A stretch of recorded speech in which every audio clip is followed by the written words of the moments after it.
أعوذ بالله من الشيطان الرجيم بسم الله الرحمن الرحيم الحمد لله الذي أنزل على عبده الكتاب ولم يجعل له عوجا السلام عليكم ورحمة الله وبركاته নারীরা মসজিদে যাবেন কিনা? ইসলাম যেমন পুরুষদেরকে মসজিদে যেতে বলে, এই কোরআনের ইসলাম নারীদেরকেও মসজিদে যে সালাত কায়েম করতে বলে। এমনকি নারীদের নেত্রী মারিয়াম সিদ্দিকাকে আল্লাহ রাব্বুল আলামিন বলেছেন যে যারা রুকু সিজদা করছে তাদের সাথে রুকু সিজদা করতে। নারীদেরকে জুমায় অথবা ঈদে কিংবা 5 ওয়াক্ত নামাজে একমাত্র ভ্রান্ত ধর্মের মৌলবীরা যেতে দেয় না, আর তাদেরই ভয়ে নারীরা মসজিদে যেতেই পারছে না। আর এই মৌলবীগুলি মূলত খ্রিস্টান এবং ইহুদিদের এই বাইবেল আমার কাছে রয়েছে, এই বাইবেলকে ফলো করে যাচ্ছে।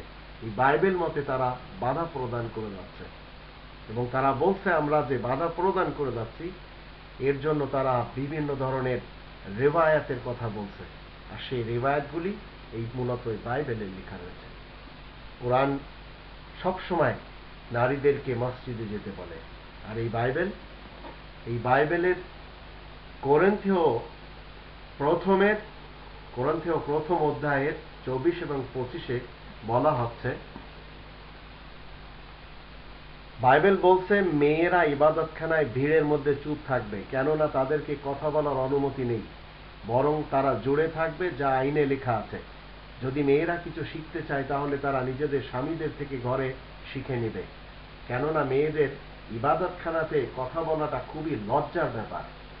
এই বাইবেল বলছে। ইহুদি খ্রিস্টান এবং তাদের যারা অনুসারী তারা এই বাইবেল মেনে যাচ্ছে, কিন্তু এই কোরআন বলছে ইয়া মারইয়াম উকনুতি লিরাব্বিকি ওয়াসজুদি ওয়ারকাই মা'আর রাকিঈন। নারী জাতির নেত্রী মারিয়ামকে আল্লাহ বলছেন যে রুকু সিজদাকারী যারা করছে, রুকু সিজদাকারীদের সাথে তোমাকে রুকু সিজদা করতে হবে, এটা আল্লাহ তাআলার অর্ডার।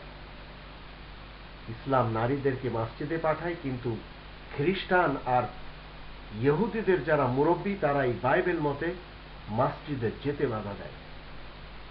তারা ইবাদতখানাতে নারীদেরকে যেতে পছন্দ করে না। আর বাইবেলের প্রচারক আমাদের দেশে ধর্মের মৌলবীদের ভিতরে অভাব নেই।